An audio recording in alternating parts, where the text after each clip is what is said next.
Il s'agit du candidat écologiste Yannick Jadot.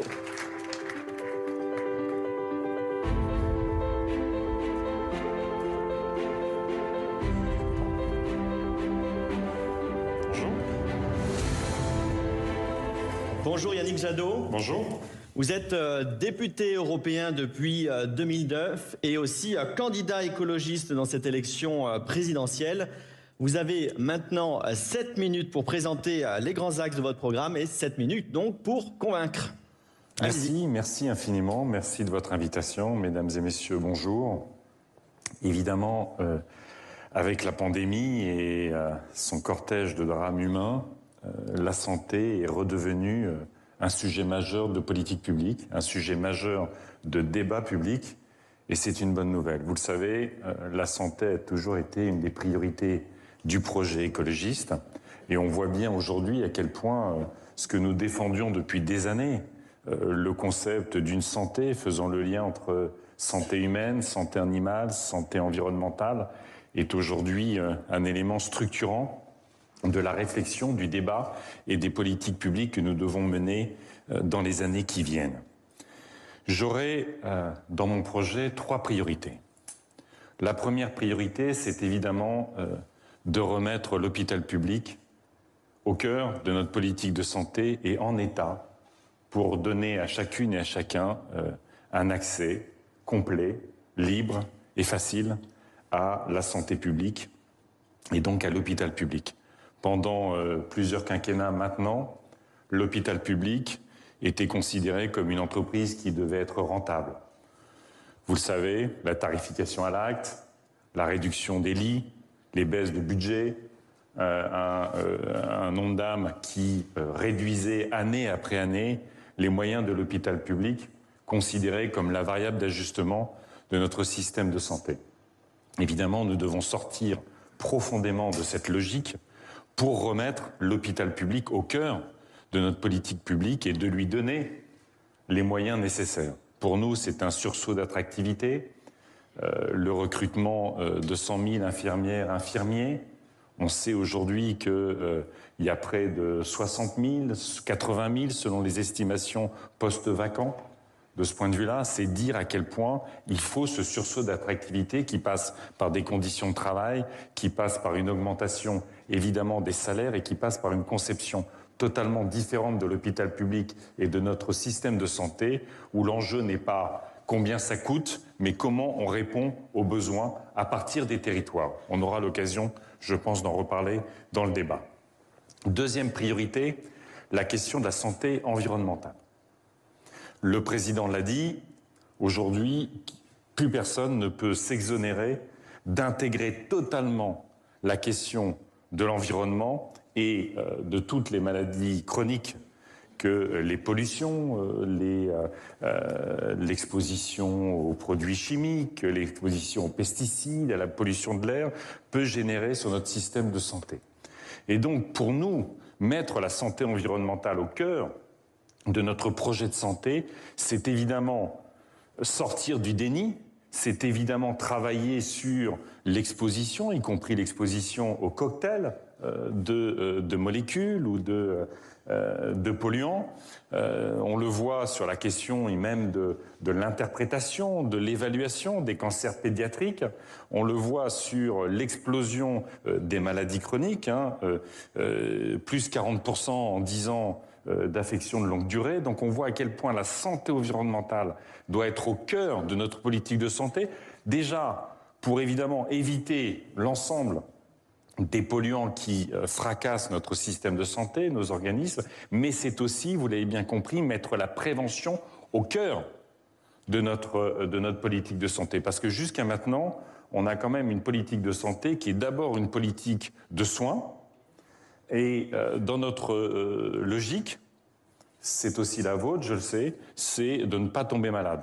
Ça peut paraître idiot, ça peut paraître basique, mais on sait à quel point, quand on a le budget de prévention de la politique de santé qui s'élève à 1,8%, on voit bien la disproportion entre l'accent qui est mis sur la prévention et l'accent qui est mis sur le soin. C'est évidemment, quand on parle de santé environnementale, je reprenais votre publication très réussie sur la question du climat, et on a eu le deuxième rapport du GIEC hier sur les impacts majeurs du dérèglement climatique sur l'ensemble de nos conditions de vie, sur l'ensemble de l'habitabilité de la planète, et on voit bien à quel point le dérèglement climatique va être un enjeu absolument majeur aussi de nos politiques de santé. Il vous reste 2 minutes, Yannick Jadot. Merci. Vous décomptez là votre intervention ou pas? Oui, tout est décompté. D'accord. Troisième point, la question de la santé au travail. Nous avons eu pendant ce quinquennat une régression incontestable de la prise en compte de la pénibilité et qui fait qu'on se retrouve dans une situation d'injustice profonde. Les cadres qui partent à la retraite ont une espérance de vie de 10 ans supérieure en bonne santé par rapport aux ouvriers. C'est absolument insupportable. Et donc au cœur de notre politique de santé, nous aurons évidemment la reconstruction d'un compte personnel de prévention des risques de pénibilité, parce que, encore une fois, on le voit bien que la santé au travail, même si elle est un enjeu majeur de nos concitoyens, aujourd'hui n'est plus intégrée sérieusement dans les politiques publiques. Et enfin, quatrième point, la question évidemment d'une protection sociale démocratisée. Vous avez un rôle majeur à jouer. Et au fond, la légitimité du rôle des complémentaires, des mutuelles dans notre système de santé, pour moi, doit se construire ou se reconstruire totalement sur la question de la prévention, sur la question de l'autonomie, sur la question de l'accompagnement, sur la question de la relation aux Françaises et aux Français. Si on veut garder ce système avec l'assurance maladie d'un côté, les mutuelles de l'autre, la question pour moi de la prévention, la question de l'ancrage dans les territoires, de votre présence, de votre action, doit être au cœur de la réforme et de la reconstruction d'une politique de santé forte, une politique de santé qui répond aux préoccupations de nos concitoyennes et de nos concitoyens, et une politique de santé qui nous permettra d'aborder toutes les questions de vie avec davantage de sérénité et de bienveillance. Merci. Merci Yannick Jadot d'avoir tenu les délais. Vous parlez de prévention. Justement, nous avons une question à ce sujet, une question d'une mutualiste. Il s'agit de Catherine Grandpierre, membre du bureau de la Mutualité française. On l'écoute. Dans notre société, les sources d'addiction se multiplient, amplifiées par celles plus récentes de l'addiction aux écrans, aux jeux en ligne, etc. La Mutualité française défend la mise en place d'actions et de plans de prévention des risques en matière d'addiction. Dans ce domaine, que proposez-vous? Avec quels moyens et à quel horizon? Merci infiniment. Bonjour madame, je vois que vous êtes juste là, derrière l'écran où vous apparaissez. La question des addictions est évidemment un sujet absolument majeur aujourd'hui pour notre système de santé. Il y en a évidemment de plusieurs types. On pourrait revenir sur les addictions sur lesquelles les politiques de santé ont agi depuis longtemps, la question du tabac, la question de l'alcool, mais qui sont quand même autour de 110 000 morts par an. Donc ça reste des addictions lourdes et qu'on n'a toujours pas totalement résolues. Et puis, il y a les addictions pour lesquelles on est dans le déni des politiques publiques. Je pense notamment à la question des drogues. Si nous voulons légaliser le cannabis, que ce soit en production comme en consommation, c'est évidemment un enjeu de sécurité publique. Comment sortir des quartiers entiers de la mafia du deal, mais c'est d'abord un sujet de santé publique. Et donc, légaliser, former les producteurs comme les vendeurs à la question des addictions, c'est enfin sortir du déni. Nous sommes le pays le plus répressif et nous sommes le pays où la consommation est l'une des plus importantes de la planète et où les addictions sont en train de monter en puissance sans qu'on se donne les moyens d'y mettre fin. Donc évidemment, la légalisation du cannabis pour traiter aussi la question des addictions et particulièrement les addictions des jeunes. La question évidemment des drogues dures, Et là, il faut aussi sortir d'une logique totalement dramatique du point de vue de la santé, du point de vue de l'espace public, du point de vue de la sécurité, qui est de faire des consommateurs de drogue dure, on peut penser au cas du crack, des délinquants, avant de les considérer comme des malades. Et tout ce qui peut aller, évidemment, des grandes politiques d'accompagnement qui vont depuis la prévention, les haltes soins addiction, jusqu'au post-cure, pour justement traiter la question des addictions, est la seule politique efficace. C'est pas simplement la seule politique humaine, c'est la seule politique efficace sur ce type d'addiction. Les expériences internationales le démontrent. Là aussi, notre pays continue à être dans l'addiction et dans la stigmatisation d'une population qui sont d'abord des personnes malades. Enfin, je traiterai aussi de l'addiction aux écrans. Nous voulons mettre en place une politique, vous savez, en fonction des âges, 3, 6, 9, 12, pour faire en sorte qu'évidemment on sorte de l'addiction. Il faut éviter les écrans avant 3 ans, c'est une nécessité absolue. Il faut évidemment, dès l'école, qu'il y ait à la fois des enjeux, parce que c'est un secteur d'avenir, le numérique, de codage, de la formation, tout ça, mais il faut surtout traiter la question des addictions avec les autorisations parentales sur les smartphones, sur les tablettes, sur les ordinateurs, avec une nouvelle relation, y compris d'exigence vis-à-vis des fournisseurs, pour éviter évidemment les contenus scandaleux et puis la construction par des algorithmes de l'addiction. Évidemment, c'est lutter contre le harcèlement et le cyberharcèlement. Vous vous rendez compte qu'à l'école, vous êtes harcelé, c'est une voie pour résoudre les problèmes, vous êtes cyberharcelé, c'est une autre voie. Tout ça est profondément ridicule et inefficace. Et puis, c'est l'enseignement à la protection de sa vie privée. Il faut apprendre aux enfants à protéger leur vie privée parce que c'est un élément essentiel d'addiction. Enfin, dernière addiction, si je peux me permettre, c'est l'addiction, évidemment, au trop sucré, trop salé, trop gras. Ça aussi, c'est une forme d'addiction qui est construite par l'agroalimentaire, qui est construite, qui est pensée pour rendre nos enfants addicts à un certain nombre de produits. Vous savez combien les questions de diabète, d'obésité, de surpoids sont des questions très lourdes aujourd'hui pour l'ensemble de la société et particulièrement pour nos enfants. C'est pour ça que dans mon projet, je veux faire de l'obésité une affection de longue durée, totalement prise en charge en termes de soins par la sécurité sociale pour garantir, encore une fois, des parcours d'accompagnement.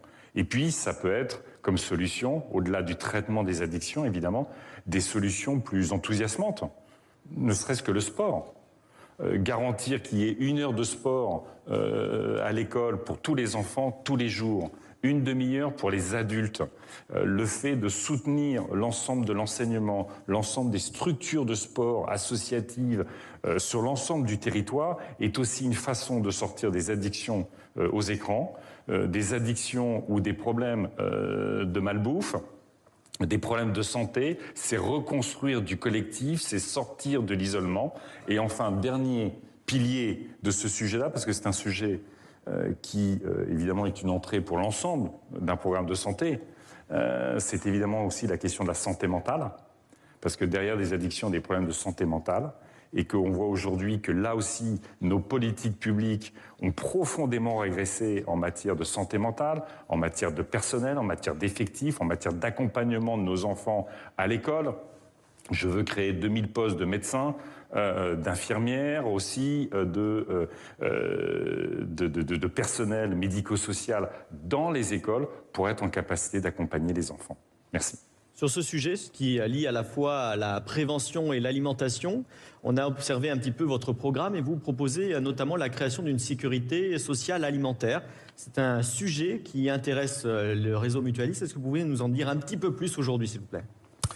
Alors, je ne suis pas aussi clair que vous le dites sur mon projet sur la sécurité sociale alimentaire. C'est gentil de me poser cette question-là, ça me permet de clarifier un certain nombre de choses.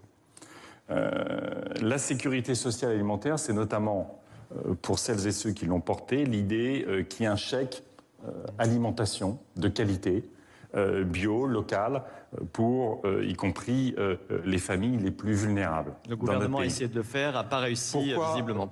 Pourquoi moi, dans mon projet, j'ai la mise en place d'un revenu citoyen qui fera en sorte que pas une personne habitante dans notre pays ne soit en dessous de 920 €. Donc c'est l'éradication de la grande pauvreté.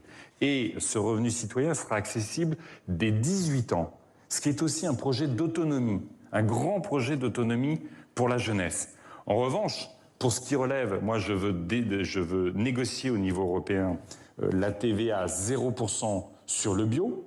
Je veux que la commande publique soit à la hauteur de ses responsabilités en matière d'alimentation de qualité. C'est d'ailleurs ce que font nos maires, de s'orienter vers du 100% bio dans les cantines.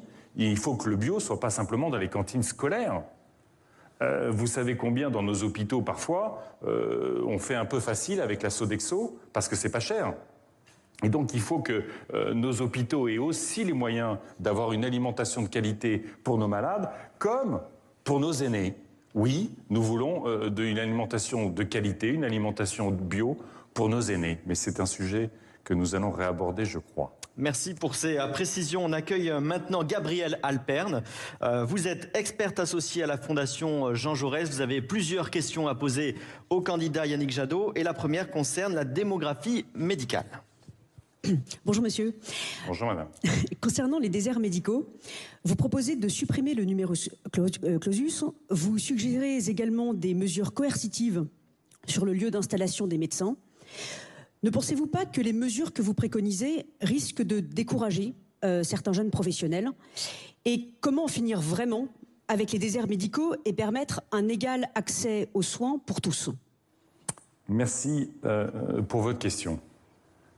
Elle est importante parce que vous savez que près de 8 millions de nos concitoyens n'ont pas accès à une santé basique, n'ont pas accès à un médecin sur leur territoire. C'est près d'une commune sur 3. Et selon moi, ça participe d'abord d'un scandale en matière, au fond même presque de promesses républicaines. L'accès à des services publics de qualité et la santé est au cœur de la préoccupation de nos concitoyens. Ça participe aussi de l'inégalité des territoires, ça participe aussi de la division des Françaises et des Français, et selon moi, ça participe très largement aussi de la montée des populismes.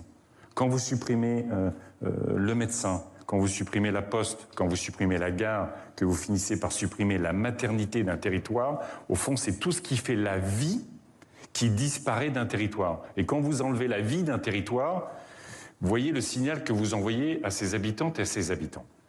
Donc il faut traiter ce sujet avec le plus grand sérieux. Alors évidemment, on va monter en puissance sur la formation des médecins.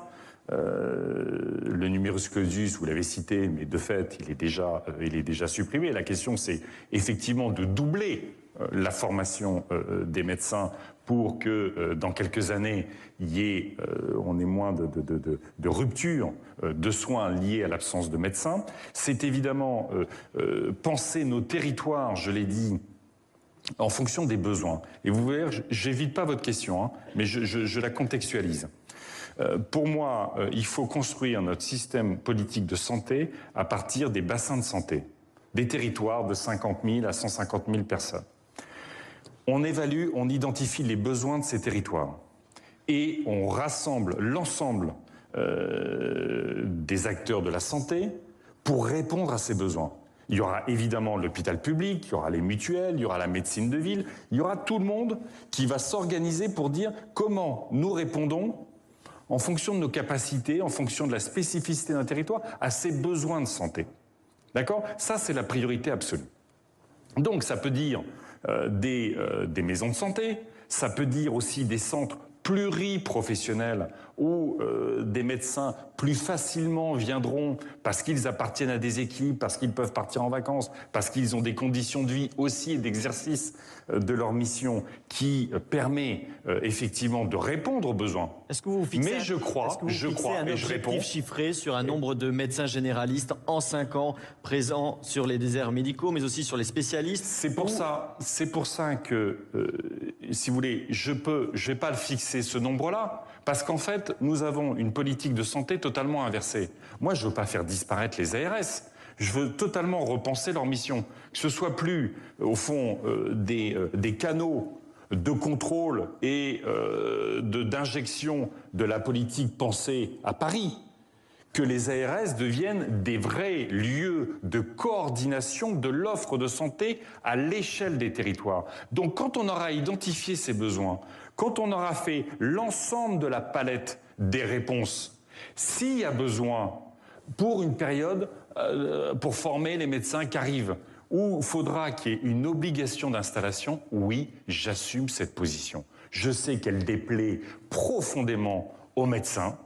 C'est une réalité, je la comprends parfaitement. Quand on a fait 9 ou 10 ans, c'est compliqué. Mais j'assume de dire que la dernière année d'études, comme les 2 premières années d'exercice, s'il y a une nécessité absolue, eh bien oui, il faudra qu'il y ait des médecins qui aillent dans des déserts médicaux pour que les Français puissent se soigner. Merci pour votre réponse. C'est évidemment d'abord le conventionnement sélectif. Gabriel a encore beaucoup de questions à vous poser. C'est une question, reconnaissez que c'est une question sensible dans le débat politique. C'est une question sensible ici, je l'entends. Mais il y a le conventionnement sélectif sur les zones surdotées. Mais à un moment donné, s'il y a nécessité d'une obligation pour que les Français aient accès à un médecin, eh ben on trouvera les salaires, on trouvera les politiques d'accompagnement, mais oui, il y aura une obligation d'installation. Merci pour cette réponse plus claire. Et maintenant, une question qui concerne le vieillissement de la population, enjeu du XXIe siècle. Oui. La prévention est au cœur de vos propositions sur la santé. Pourriez-vous les détailler, et notamment celles qui sont relatives à la prévention de la perte d'autonomie ? On va avoir, selon l'INSEE, si je ne dis pas de bêtises, 4 millions de Français en situation de perte d'autonomie à l'horizon 2050. C'est considérable. Mais nous considérons qu'effectivement, il n'y a pas de fatalité à ce que la perte d'autonomie, que les maladies chroniques soient le quotidien de nos compatriotes. Et si on parle de 2050, on sera pas mal dans la salle dans ce cas-là, de perte d'autonomie et de maladies chroniques pour le quotidien de nos aînés.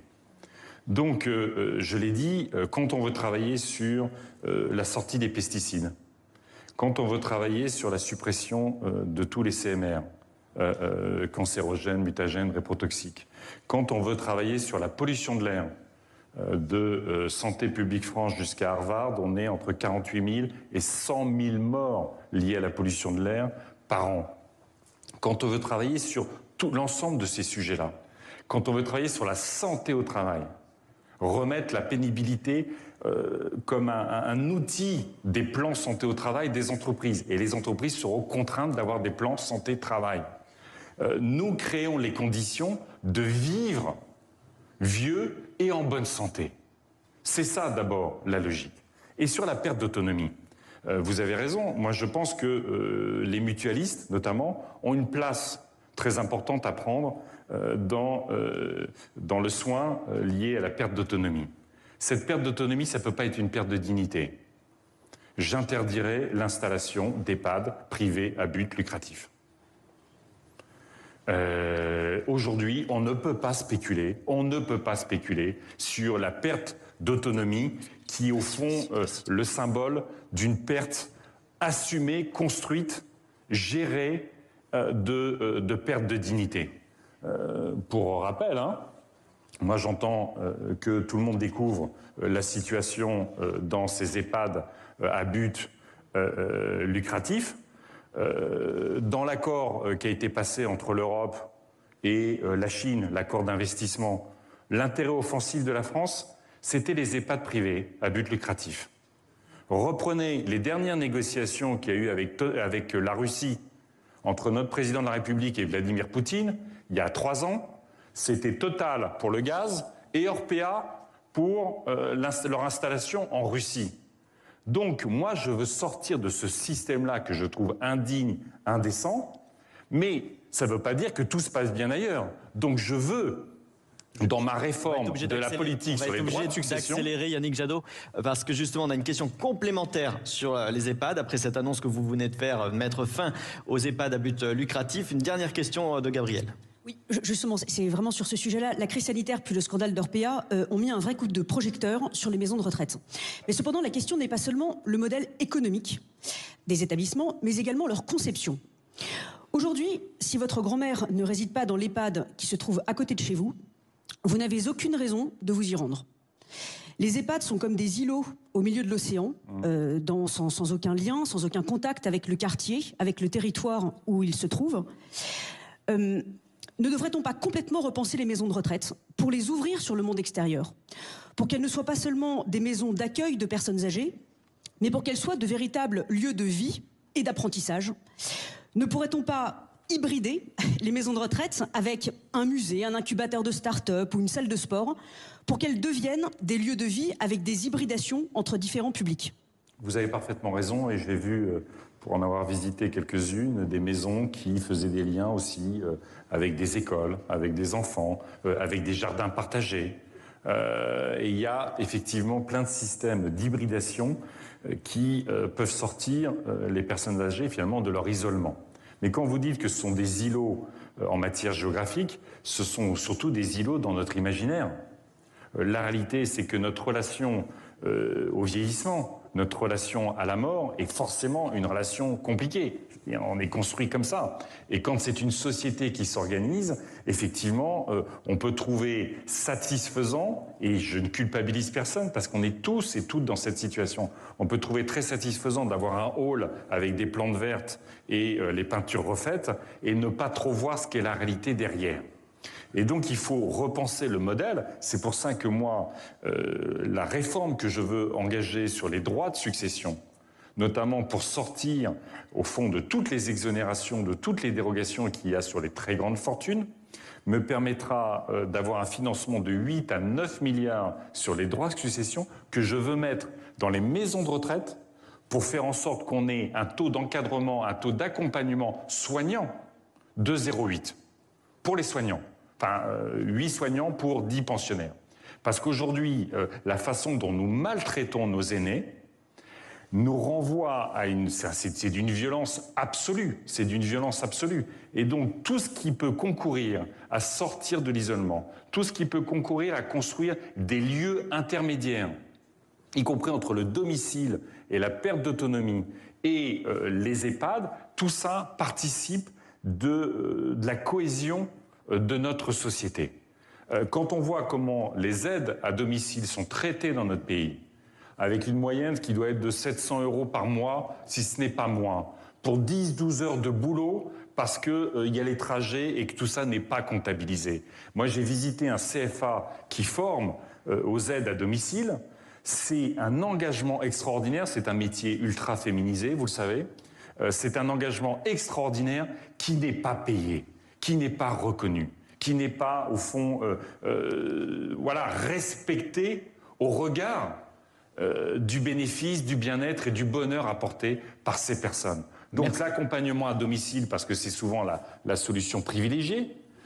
Évidemment, des lieux intermédiaires très dynamiques, très ouverts sur la société, et des EHPAD très contrôlés, avec un taux d'accompagnement bien supérieur à celui aujourd'hui pour sortir de la maltraitance. Et enfin, parce que si on fait tout le cycle, changer la loi Leonetti pour permettre l'euthanasie. Merci pour toutes ces précisions. Yannick Jadot, vous avez largement dépassé votre temps de parole aujourd'hui.